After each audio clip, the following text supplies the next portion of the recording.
त एमाले हुँ म त हामी घन्टी के को घन्टी बिर्ता भत्ता कसले दियो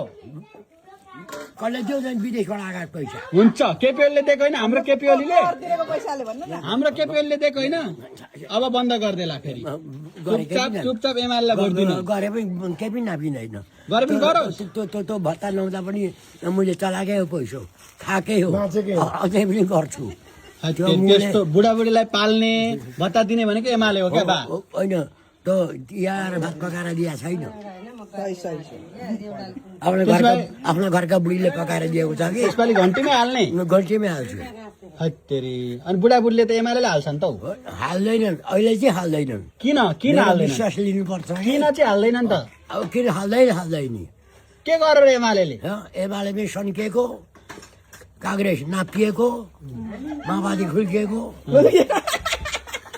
अनि एमाले त झन् बुढाबुढीले भत्ता दिन्छु भन्छ राम्रो बुढाबुढीले त एमाले मन पराउँछ नि त नि पढाउँथे पहिले अहिले के गरौँ किन अनि तपाईँ किन बिच्किनु भयो एमालेसँग लाखे नबुझेर पहिले नबुझेर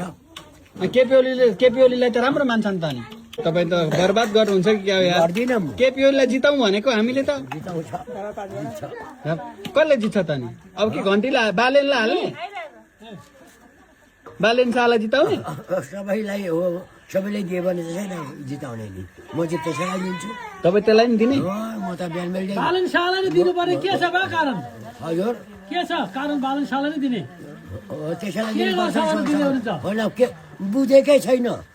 हेर्नु न त के गर्दो रहेछ दिएर पो थाहा हुन्छ थाहा हुन्छ के मूर्ख मान्छे हौ अलिकति बुझ्नुपर्छ नि यतिको मान्छेले ओहो तपाईँ कति वर्ष